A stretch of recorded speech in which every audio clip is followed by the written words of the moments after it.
know, I done a little figuring this morning, and I calculate we ought to think about settling down somewhere for a couple of weeks, find us some work. Might be running out of money, Grandpa? Well, not out, just low. Say, what's the name of this here town anyways? I lose track. Larkin. Larkin, huh? Mm-hmm. 2 weeks and 4 days without a sign of James. Yeah. Eat this. I ain't touched it. You eat it. You haven't been eating like you should anyway. Eat up. Come on. Look, I don't need no young'un to tell me how to put a fork to my mouth. Where's that newspaper at?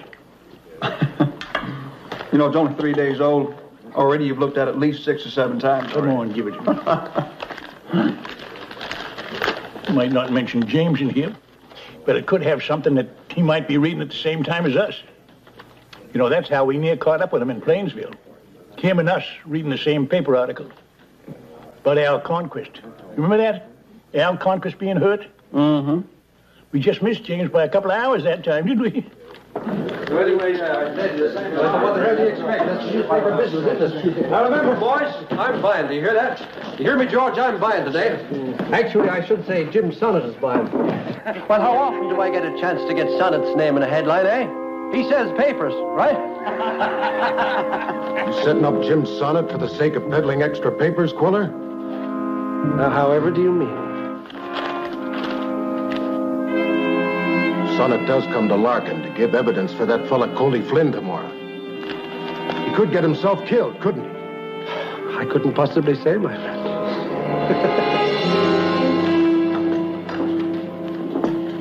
I'd like to buy one of your papers, mister. Oh, sure. Haven't you seen a copy of the Clarion yet, friend? We just rode in. Oh, there you are. No charge.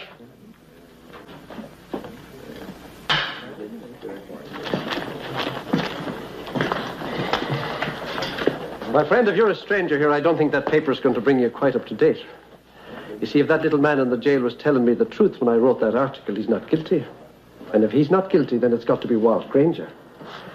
And I don't think Walt will take too kindly to Jim Sonnet coming here to give evidence. What do you think, boys? Backshoot him's what he'll do. That'll sure enough sell some papers. Walt Granger's the toughest foreman and the biggest ranch in the county. He's got about 15 guns behind him and the sheriff in his back pocket. If Sonnet comes, he's walking right into the biggest reception party you ever saw tomorrow morning. So, enjoy the paper, my friend.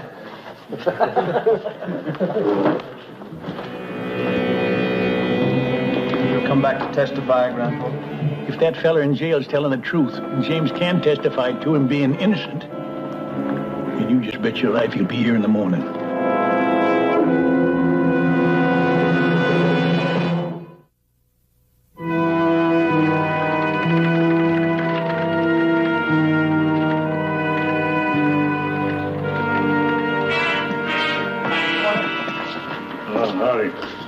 You got a fella in here who calls yourself Coley Flynn.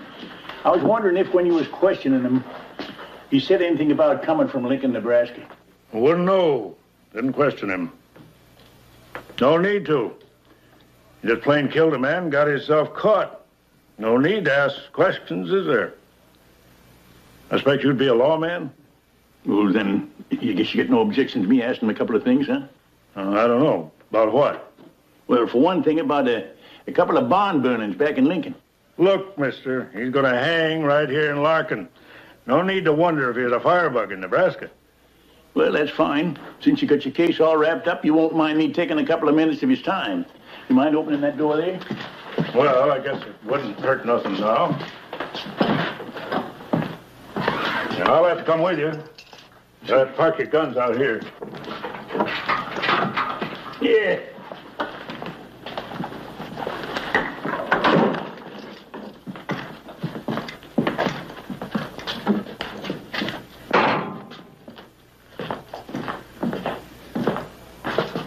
He's here a couple of lawmen from Nebraska. Expect they'd like a statement from you about them barns you burned. I didn't burn no barns. Where was you and that James Sonnet last October 16th, if you want, in Lincoln County? October? 16th. With James Sonnet. I don't exactly remember. But I know it wasn't with Jim Sonnet. It couldn't have been. I just seen him the one time. The night Walt Granger killed my partner, Bud Sprague. There he goes again, that same old lie about Walt. Walt Granger's his brother-in-law. You can see nobody's going to believe me. Unless Jim Sonnet comes back. You expecting us to believe you never set eyes on James Sonnet before that night? Swear to God, mister. Bud and me was hightailing for town with Walt Granger right behind us, firing at us every other step of the way. Because he was down on Bud for something, see? We rode into where Jim had made camp in a stand of oak by a little creek. And we recognized him right off from the poster, see? And he run out to help us, and he fired off a couple of shots at Granger. He didn't mean to hit him, though, because he didn't really know what was going on, see? And when Granger saw Sonnet, why, he hauled in on his horse and tore off. Didn't notice till then that Bud had been hit.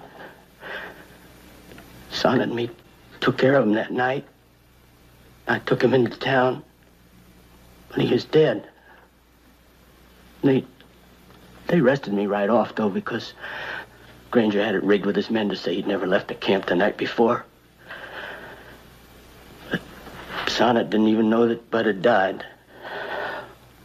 Guess he just rode off Summers. I sure hope he reads the newspapers. Because they're sure enough going to hang me tomorrow if Sonnet don't show up in court today.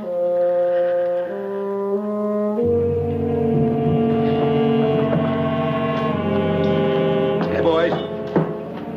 I want a man on every road, trail, and cow path leading into here.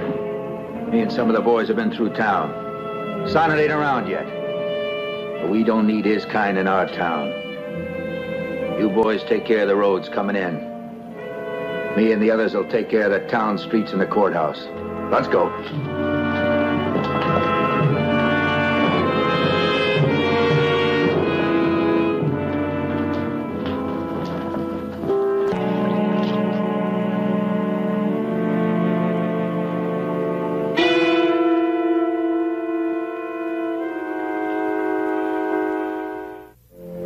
So you think if I was to drive across that bridge, it might break it down? No, I didn't exactly say that.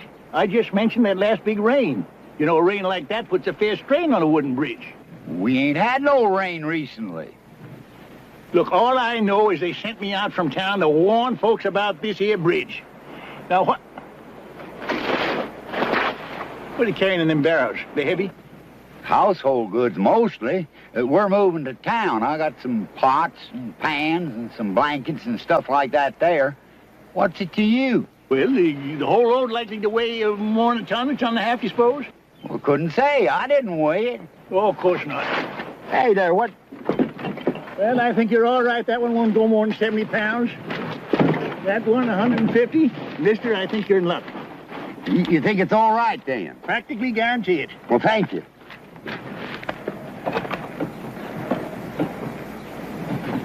Hiya.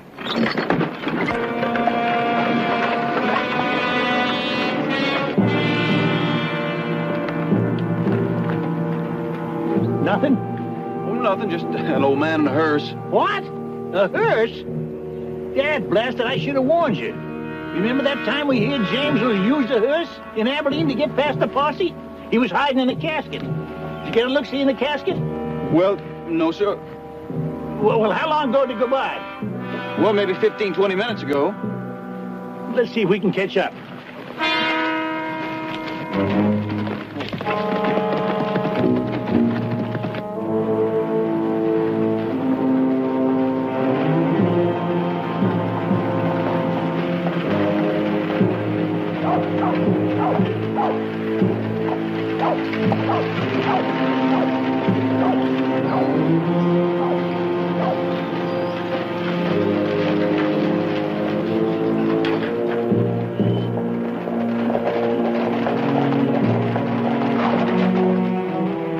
You're a day early. Hanging's not until tomorrow. You got it all mixed up, friend. Trial's today, hanging's tomorrow. I've got nothing to do with no hanging. Just passing through. Who you got in there? Some dead fella, Mr. Undertaker? Nobody. There ain't nobody in there. Oh, you got the curtains pulled. There must be somebody in there, Mr. Undertaker. I told you there wasn't anybody in there.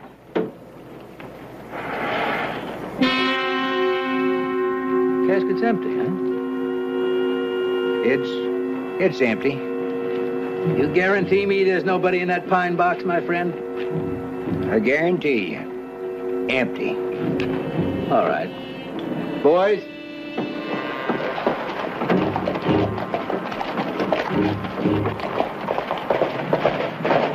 Let's give the next passenger in that box a little air.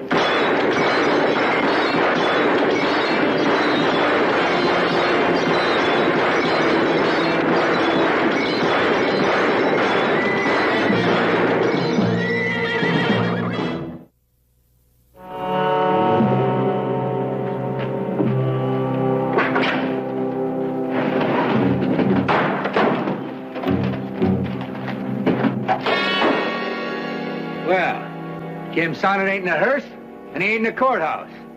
I'm beginning to think he ain't coming. Everybody off the streets. I want men front and rear of this court building. You boys up on the roofs, you stay there. I don't want no surprises at this trial. You two better stay clear. Get off the streets.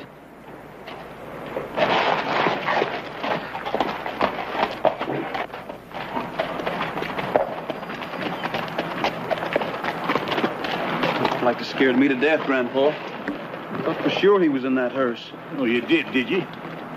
Well, he might just be at that.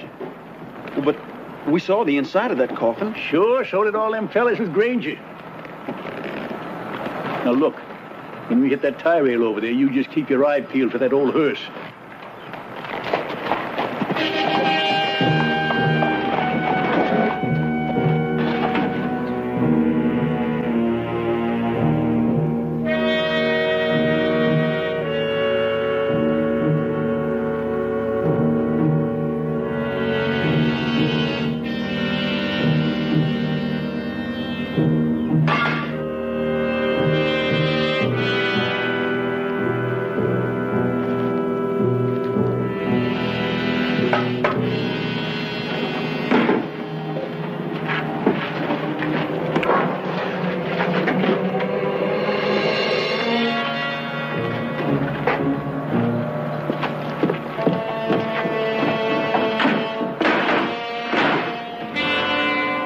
That, Grandpa?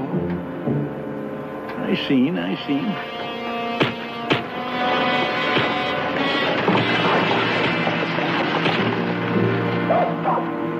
He got in. I wonder how he's going to get out.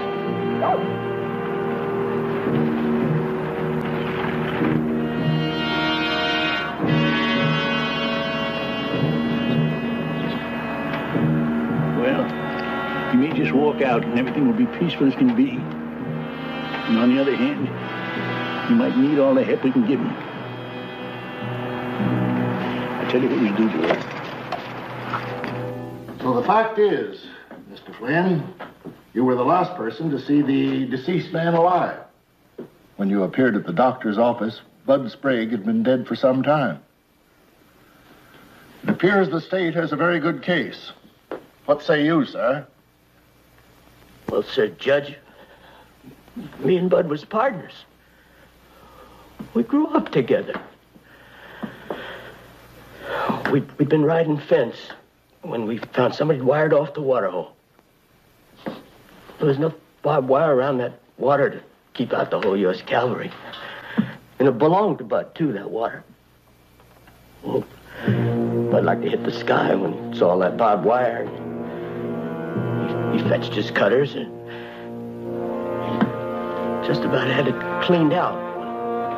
We seen Walt Granger coming. Walt had himself a rifle, and he commenced firing before we could even climb into the set. Mr. Silent, you seen the newspaper.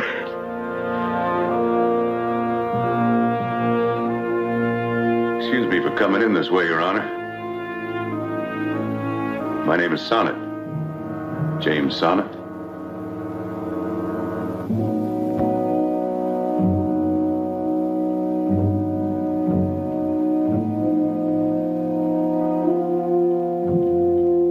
Drop it.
you see, Your Honor, although I don't know the man I'm testifying for, I did see the shooting. I've been accused of many things in my time, but I've never been known to lie. And you can identify the man who did the shooting, can you? Yes, sir, I can. Please point him out, Mr. Sonnet. That man, Your Honor. Sheriff, put that man in custody. The defense witness will be honored by this court. Are the charges against this man dismissed? He's free to go.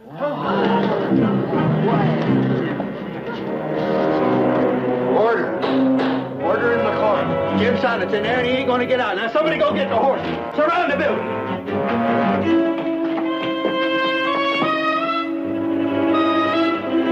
All right, go. Get up now.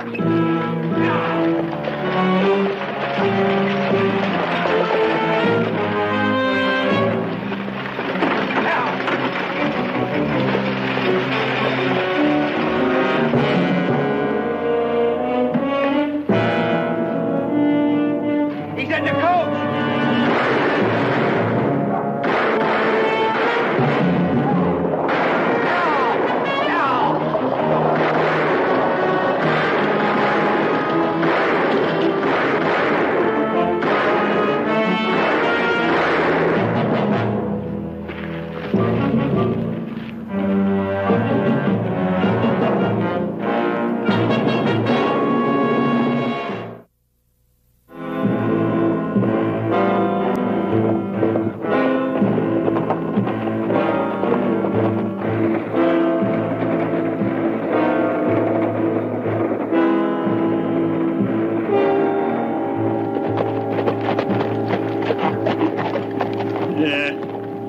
We ain't gonna make up that head start in one long run, Jeff.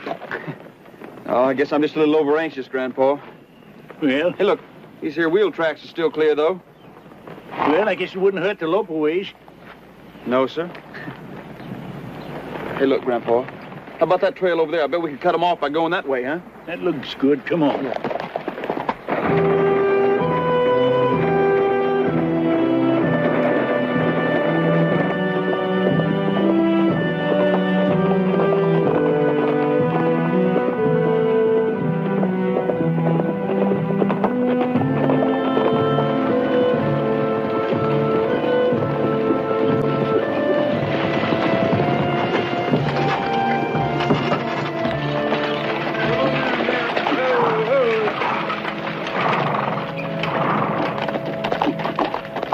My name is Sonnet. I'm Will, and this here's Jeff. You in there, James?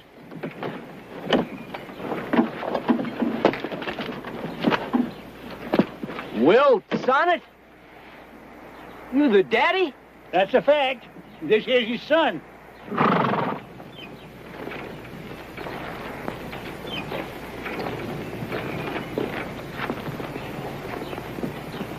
Why doesn't he come out? He is in there, isn't he? No, he isn't, son. We took him to where his horse was tied, and we seen there wasn't nobody following, so we figured we didn't need him. How far back was that? 20 minutes, half hour ago. I don't suppose he said where he was heading. As a matter of fact, he didn't. Say, you looking for him, are you? Yes, sir. We're looking for him.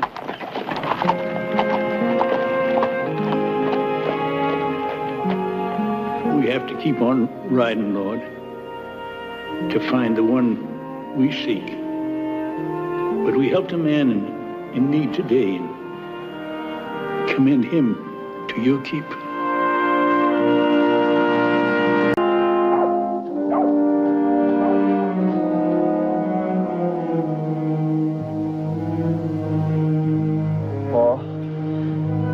Oh, wait.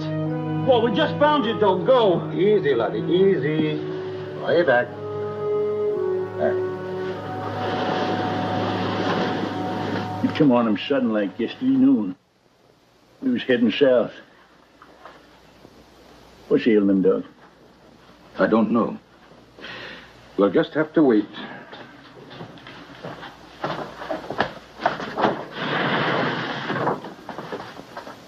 Well, it's been a long night for you, Mr. Sonnet. Now, why do you not go out and get yourself a bite of breakfast, I ain't hungry.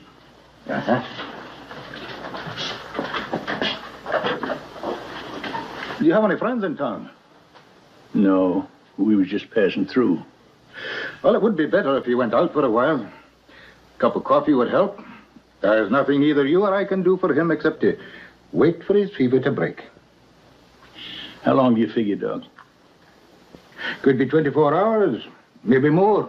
Hard to tell.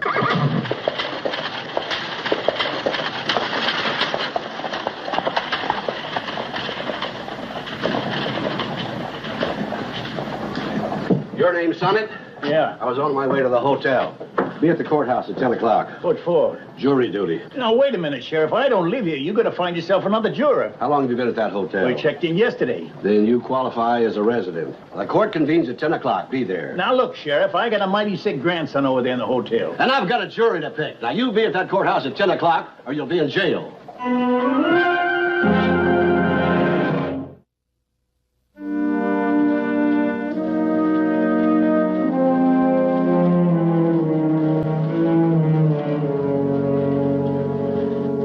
Advise it, Mr. Sonnet. Moving him now could easily kill him. There's a town full of people here. Why me?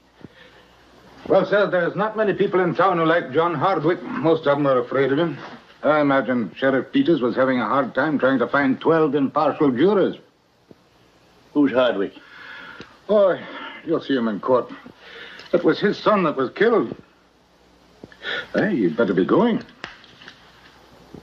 Now, Mr. Sonnet, you'll not be able to do him any good if you're in jail.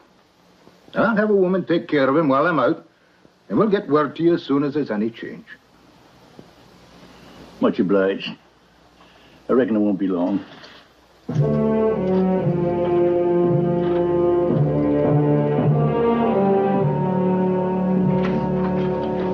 Everyone rise. The Territorial Circuit Court is now in session. The Honorable Judge William T. Grant presiding. Please be seated. Read the charges. The prisoner, John Anderson, is charged with cold-blooded murder of Ross Hardwick on the afternoon of July the 16th this year. How does the defendant plead? The defendant pleads not guilty. He backshot my son, and everybody here knows it. Sit down, Mr. Hardwick. Another outburst like that, and I'll hold you in contempt of this court. Does the prosecutor wish to address the jury? I do, Your Honor.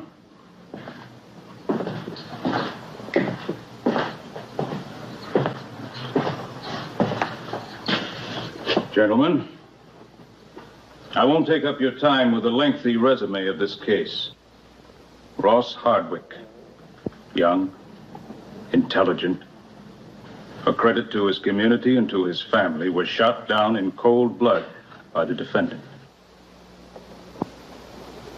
Shot treacherously in the back as he walked away after trying futilely to reason with this man. The defendant pleads not guilty, as if he expected some miracle to sustain his plea.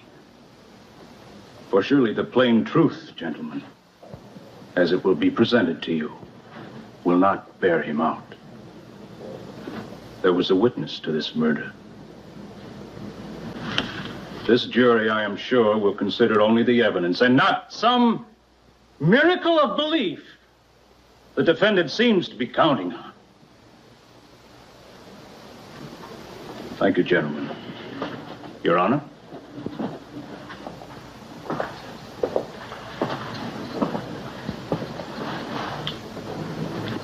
Do I understand that you do not wish to address the jury?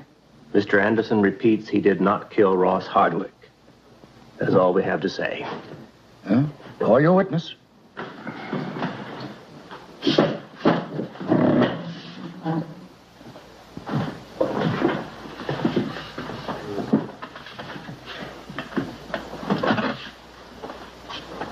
Now, you understand, Mr. Stoll, that you are under oath to tell the truth in this court. Of course. You are Mr. Hardwick's foreman? I've been with him 10 years. And you accompanied Ross Hardwick to the Anderson farm on the afternoon of the 16th? That's right. Will you tell us, Mr. Stoll, in your own words, what happened? Well, in the first place, I figured there was going to be trouble. You see, the Swede there, he built a fence around some water owned by Mr. Hardwick. I wanted to tear it down, but Ross said no, to wait. He wanted to talk to Anderson first. You went with him then because you felt there'd be trouble about the fence? Well, yes and no. See, Ross is a mighty good-looking boy. And everyone knows how the Swede feels about his wife. No! No! You leave my wife alone! I object, Your Honor. Mrs. Anderson is not on trial here. Objection sustained. Confine your testimony to what actually happened that afternoon. Well, like I said, we rode up to the Swede's place. Ross told me to wait out by the gate. Then he rode on toward the house. I saw the Swede come out of the barn with a gun. Ross swung over to talk to him. I didn't hear what they said. But when he turned right back, the Swede shot him. I should have killed him right then and there. I roughed him up a bit, and then I brought him in. Was there anyone else present? No. Just Ross and the Swede and me. Well, what about Anderson's wife? Was she at home? Well, if she was, I didn't see her. That's all, Your Honor. Do you wish to question the witness? Doesn't the defendant want to say something in his behalf? No. Now, the court wants to make it plain that the punishment for murder in the first degree in this territory is execution by hanging. Is your client aware of that?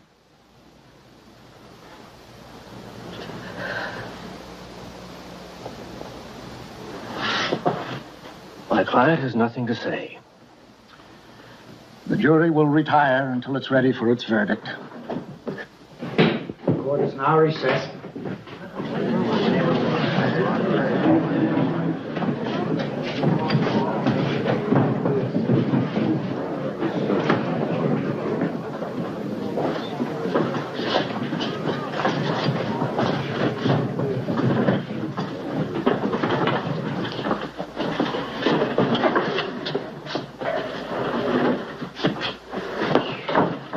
Well, it's powerful hot in here, huh? All right, now, what do you say? Let's take a nice quick vote, and we can all get out of here. Everybody thinks John Anderson's guilty. Raise his hand. How about you, Mr. Sonnet? How about what? Guilty or not guilty? I ain't sure. Come on now, Mr. Sonnet. You heard the evidence. Only part of the evidence. What do you mean? I didn't hear Anderson's story. That isn't our concern. Ain't it? Man says he's not guilty, but he won't say why. Now, there must be some reason why he won't talk. Sure, because he's guilty of sin is why. Now, we all heard what happened from a witness who was there. And I didn't hear nobody say nothing different. Well, what more do you want? He's guilty. Mr. Sonnet, my wife's expecting a baby any minute now. I want to go home. Now, look, Mr. Sonnet. What's the matter to you anyway? I mean, you don't belong here. In a few days, you'll be gone. Matters to Anderson. Be easy for me to go along with you. Now, look, I didn't want to serve on this jury anyway. But there's a man's life at stake. And before I leave, I want to be sure he's guilty. Dead sure. Now, Mr. Sonnet, I'd like to put some plain facts right here on this table. We go out there without a guilty verdict, and we're in trouble. Trouble? Mr. Hardwick pretty much runs this country. If he turns his guns loose... Are we deciding a man's life out of fear or opportunity? Now, I don't care how you put it, Mr. Sonnet. Now, I personally believe that Anderson's guilty. And I ain't gonna go out there and tell John Hardwick that we're hung up in here because of some stubborn old man. Just a minute, Hal. All right now, Ralph. Now, how long you think you're gonna keep running that feed store? Are you threatening me? Ralph, now you got a wife, too. Now, you want Ben stole? Now, hold it! No trouble. We're just about to take a vote.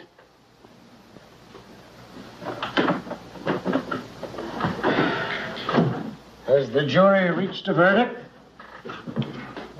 Your Honor, this jury is deadlocked. 11 for and 1 against. We request a recess until tomorrow. Recess granted. This court will reconvene at 10 o'clock tomorrow.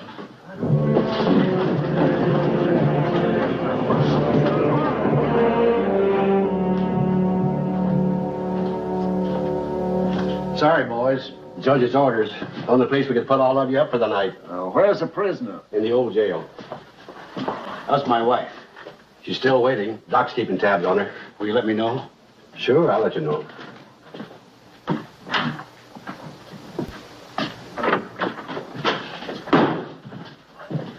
Now, Mr. Hardwick, you can't...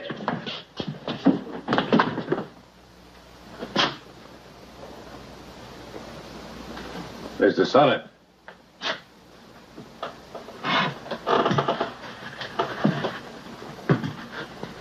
I've just come from your hotel room.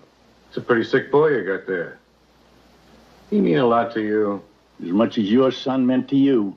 And you understand how I feel. Only there's one difference. Your boy is still alive.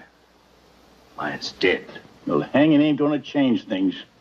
Hanging John Anderson will. Now, you bring in a verdict of guilty in that courtroom tomorrow.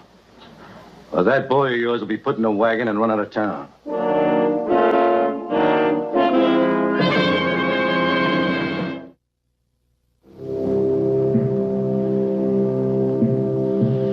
Grandpa?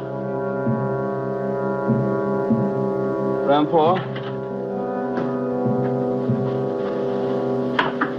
Easy, laddie. Easy, easy. Lie back.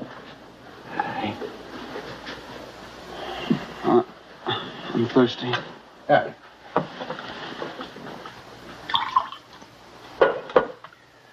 Here you go.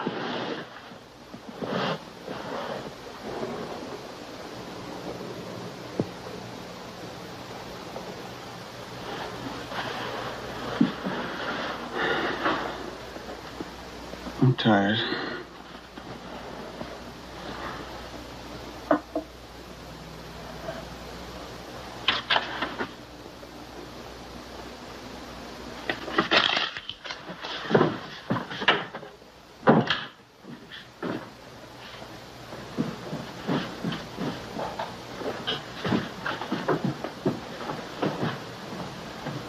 Evening, Doctor. What did you tell Mrs. Hayes? The same thing I'm telling you. Stay away from that boy upstairs. That boy could be dying. Mine's dead.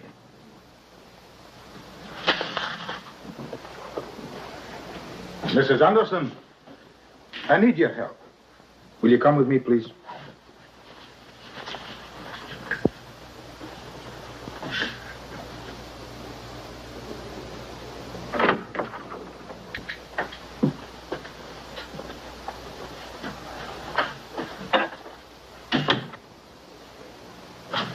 This young boy is very sick. The woman who was caring for him was frightened away. Will you stay with him? Doctor, here alone with him? Now, this is no time for misplaced morality, Mrs. Anderson. I have a baby coming at any time at the Craig place, and I have to be there. Now, this lad's grandfather was on that jury. And from what I understand, he's the only one who's trying to help your husband. Now, it seems to me that the least you could do would be to take care of his boy. Yes. Has the jury reached a verdict? Your Honor, this man isn't the jury foreman. Your Honor, we elected Mr. Sonnet foreman last night. Well, has this jury reached a verdict? No, Your Honor. I believe the testimony given in this court was quite clear. What is it then? The way we see it, we can't make a decision to hang a man without all the facts. You, wish the testimony repeated? We know what the witness said, and the man who was killed can't testify. We'd like to hear what he has to say. Well, as you know, Mr. Anderson has refused to testify on his behalf. The court has no authority to compel him to do so. Maybe Mrs. Anderson will tell us what happened. Your Honor, this is highly irregular. My witness distinctly stated that Mrs. Anderson was not present. I heard what he said. Let's ask her. Well, the request is reasonable.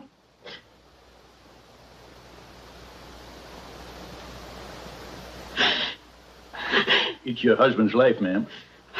John. John, I must. But the courthouse is at the end of the town, and you've no right to be out of bed. And you're as stubborn as your grandfather. And I hope as good a man. Well, hang it, wait for me.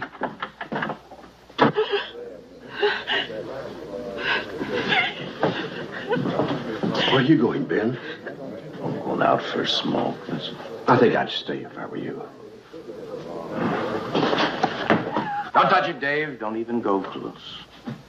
What's the meaning of this? Just decided to hurry things up a bit, Your Honor. I told you to shut your mouth, didn't I? You had to meddle. You couldn't go along with the rest of them, could you? Open and shut case. Ben, what the devil... Sit down, Mr. Hardwick. Apple of your eye, wasn't he, huh? Ready to take over the ranch? All those newfangled ideas from that fancy school you sent him to? You want to know what he really was, Mr. Hardwick? A no-good, spoiled brat. He didn't know a vented brand from a slick ear. 10 years, I run your ranch for you.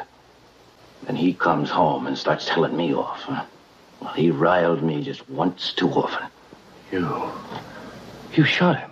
Yeah, the Swede was in the barn. I was the one going into the house. His sonny boy tells me to stay away from the Swede's wife. Well, I told him to mind his own business and get out of there. When he said that he'd have me fired, I killed him.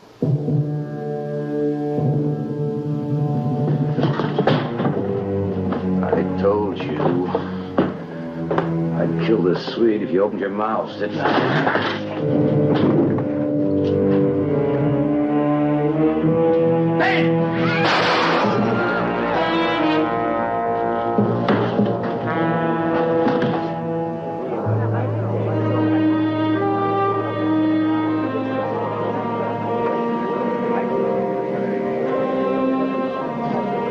I reckon the verdict is not guilty, Judge. This court is now adjourned.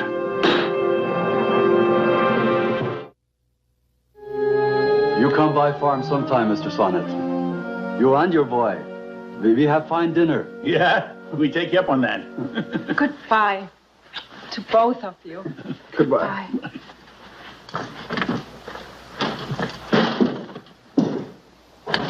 Hey, how come she didn't kiss me like that? Well, maybe she figured you needed a little more seasoning.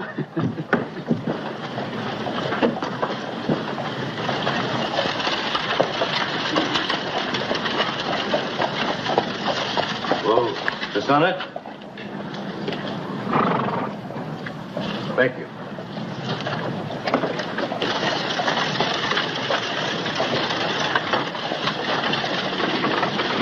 It was a lot for him to say that. Came from the heart. That's what counts.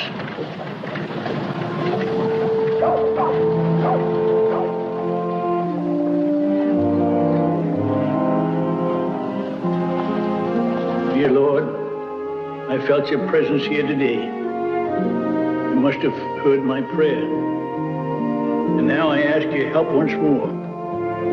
Watch over James.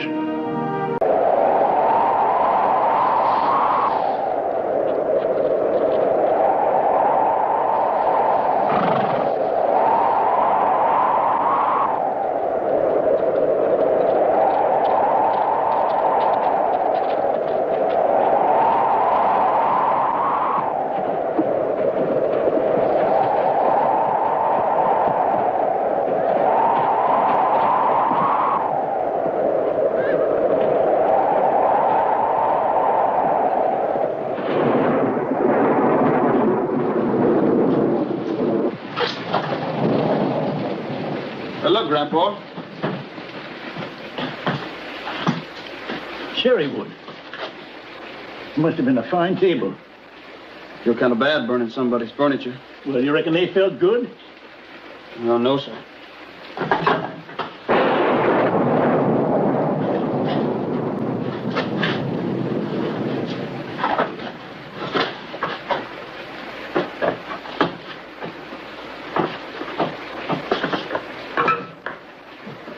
Look, Grandpa. Pilgrim's Progress, the Pathfinder. There's James Fenimore Cooper. Leastwise it was. Here, hold these.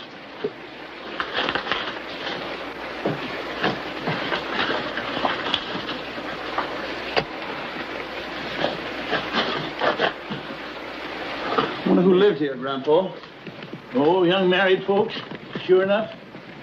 Young when they come here, anyways. Wouldn't set too well, burning all you own just to keep warm.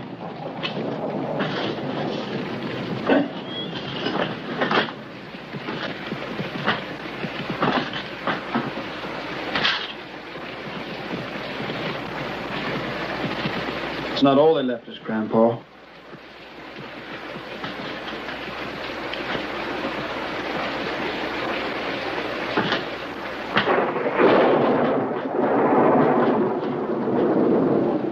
Seen these before, Jeff.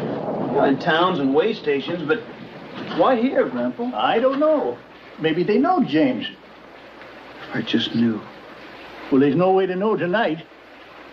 Tomorrow, well, we're bound to know more tomorrow.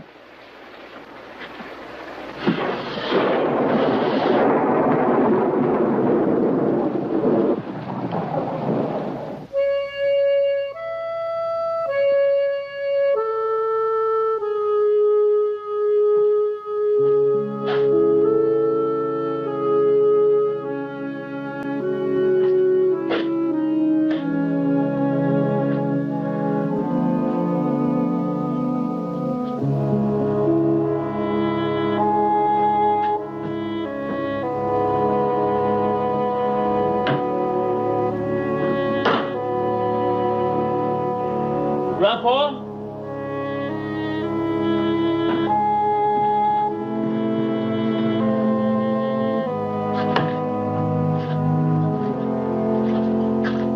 You ever see the like of that? That's mahogany. They sure wouldn't bust that up for firewood. Oh, it's bound to be out of tune. Don't dare to touch it again or I'll kill you.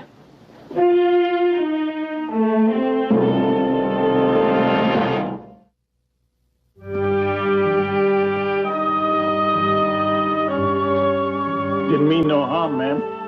Then stand aside.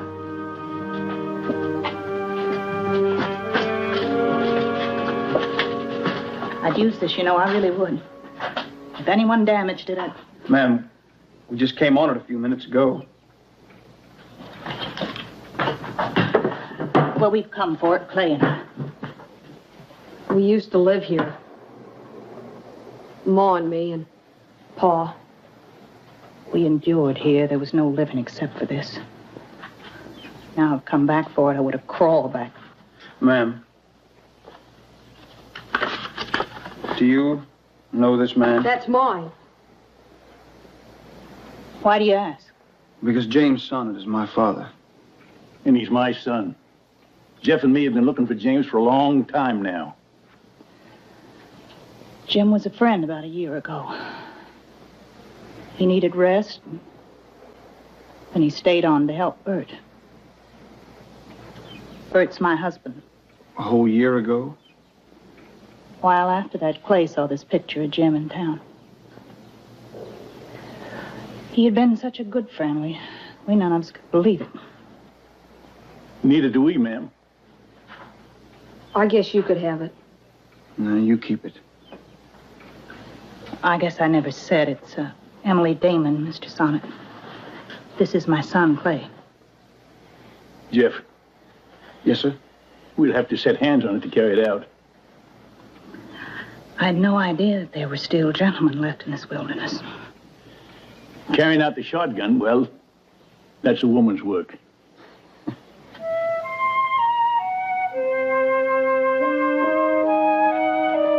Yeah, there.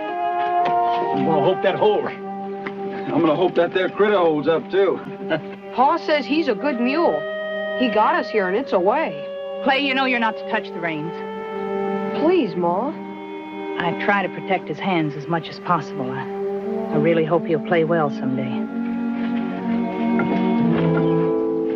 We'll ride along with you, Mrs. Damon. You ain't home free by a long sight. I can't let you do that. Well, you can't stop us, neither. You was kind to James, and that's all Jeff and me needs to know. You lead out, Miss Damon.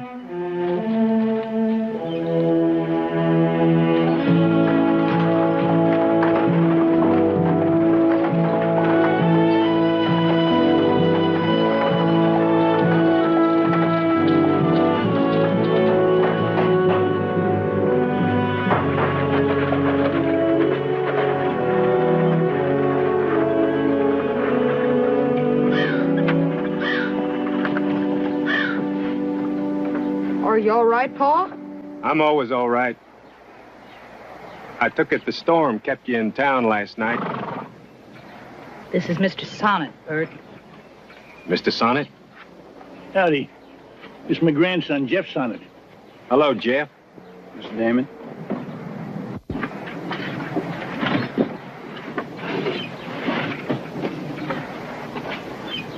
I guess I should have known.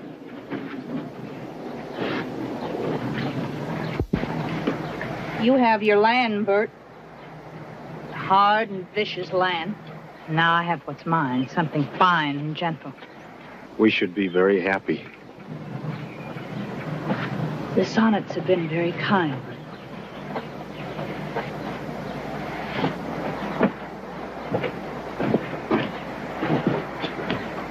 I'm much obliged.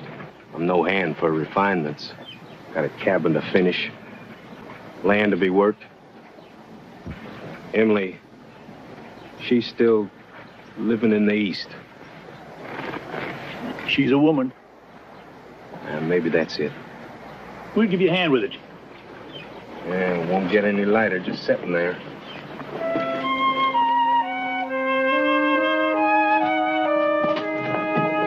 I'd like it under the roof where it's protected, Bert.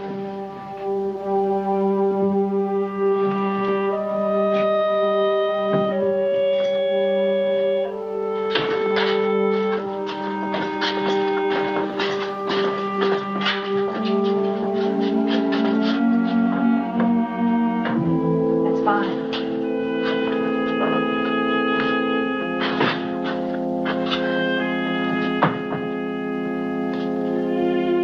I'll start to fix dinner now. You burn the best I can give you. Thank you, ma'am.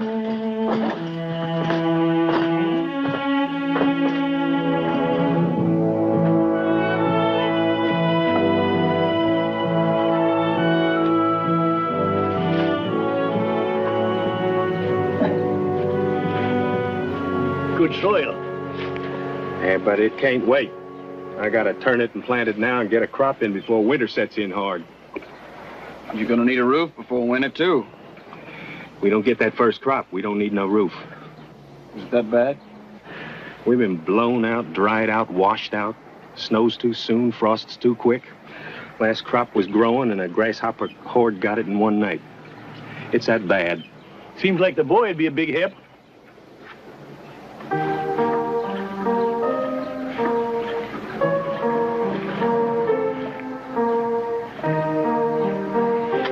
I don't really have a son.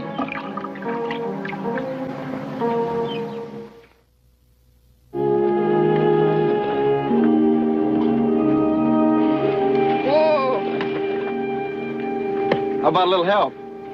Oh, I can go alone. Well, now, you got the mule here helping you. I'm just as good. Sure wish I knew how. Well, now, it's a little bit different there than piano playing.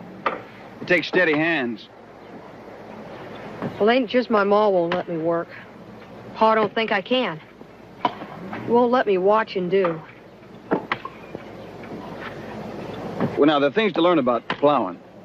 Like clearing the field of rocks first. Come on.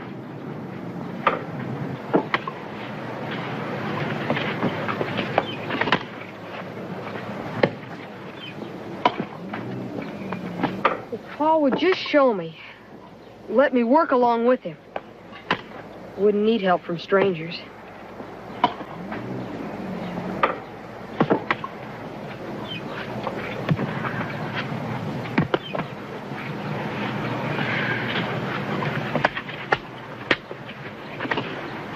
Now then, you don't want to scratch along on the top of the soil, but you want to turn it into deep furrows. And you want to keep them straight. Straight and deep. That's right. Okay. Now you set the plow, just so, and you hold it steady, just like this. Ah!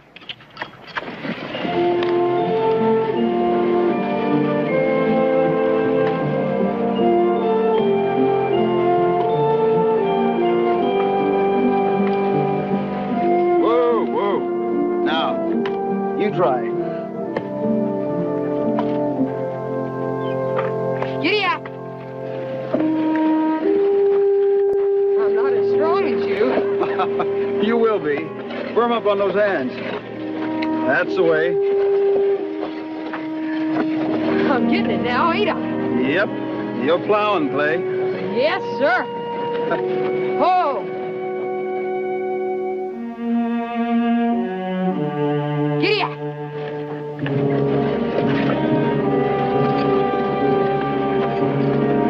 Hey, slow down.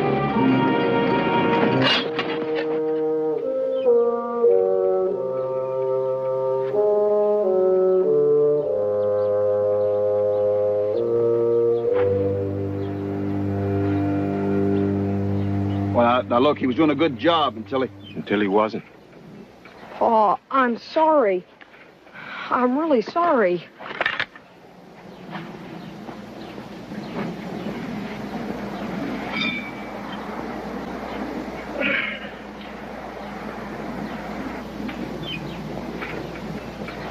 I can't fix that. No way to fix it. I sure can't afford a new one. Now, look, you can blame me, Mr. Damon. I was just showing... I was just trying to help, Paul. I don't want your help. I can't afford your help. Oh, please. Go on into your ma. Your piano. I don't want the sight of you.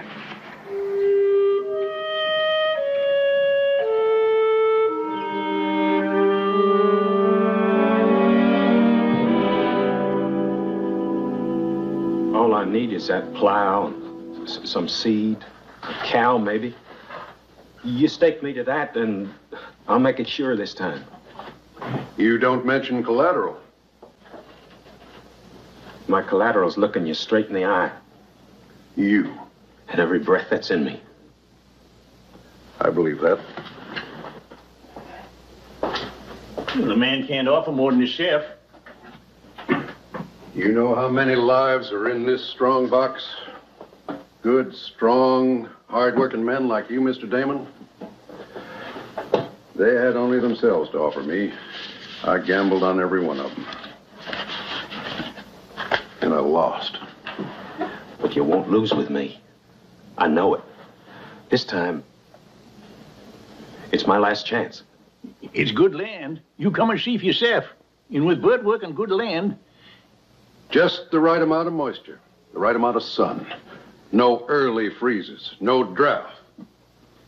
You know I can't bet on that. My life, my land, it's not good enough for you. I'm sorry.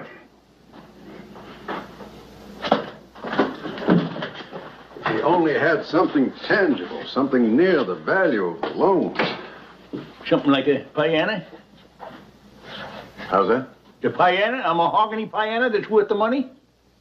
Well, that's something. I know my wife and my daughter. Has he got one? I think so, but I'll have to let you know.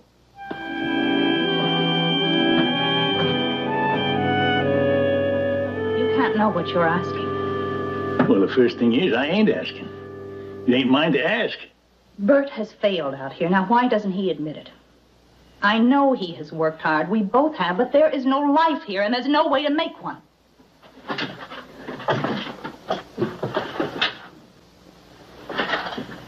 Seems like he thinks there is. Jeff and him's out there cutting boards for their roof. I won't give it up, Mr. Sonnet. It's the last remnant of beauty.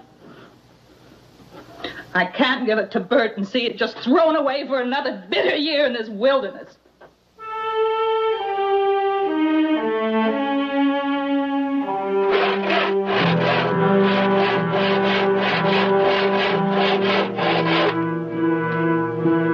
I'll take it now. You don't let a man catch his breath. I can't work my land. I can't plant it. I can't milk a cow I ain't got. I can do this. Only thing I can do. Well, easy now, Mr. Damon. You'll make it all right. There you go. I will, too. I gotta be good at something.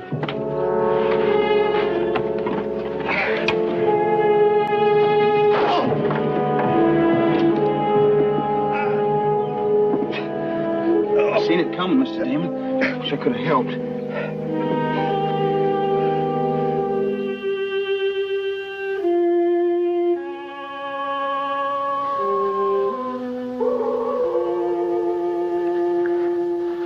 Em?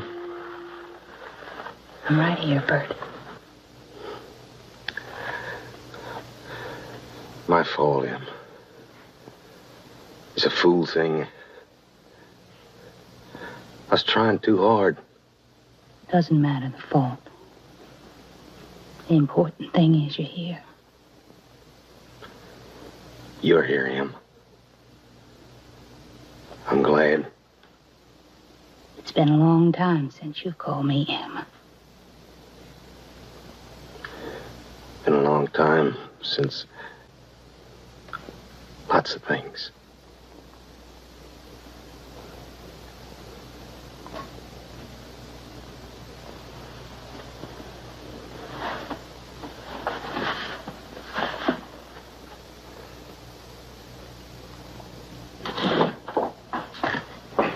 Has he talked to you?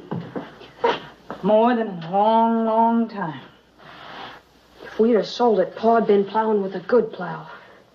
He wouldn't have drove himself near crazy. Now, Clay, I hate this piano. It's always made trouble for us. It has, hasn't it, son? I never meant it to, but I know now that it has. I'll sit up with Mr. Damon if you like. I'll never leave his side, not ever now. I'd almost forgotten how much I love him. If the banker is still willing, Mr. Sonnet. Yes, ma'am, I sure will.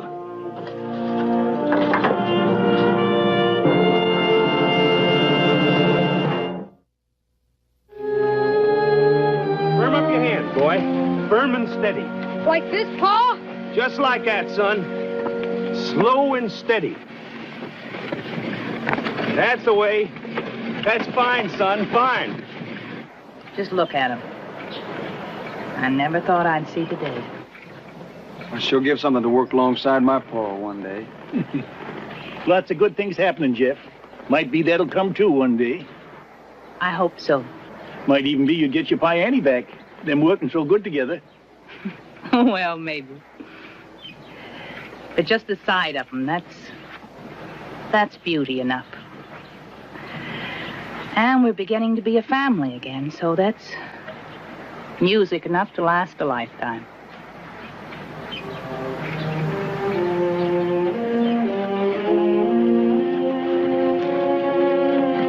You don't see it, they don't see it, and they never will. I'm leaving this note for those in the past. Maybe someone will hear me and change what's to come. There was a time when people connected by touch. A glance could speak, and silence could say everything. But then, communication was sacrificed to the screen. Everyone was connected, but no one ever truly touched. We filtered out hunger. We silenced the truth. The algorithm told us what to see, and we never questioned it. Those passing by wearing AR glasses see them as a blur and ignore them. Please help me! Please help! Help! Help!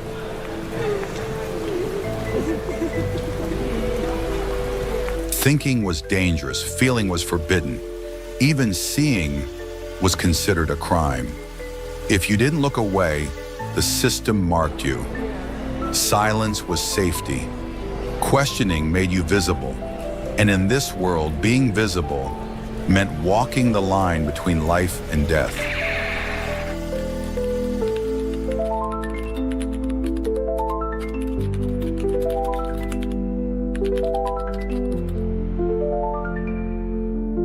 Maybe there's still hope. Maybe a child lifts their head, looks up at the sky, and remembers what it means to be human. With a single glance, everything could change. But not everyone lives long enough to look up, so make it count. Be the spark, be the voice, be the one who dares to hope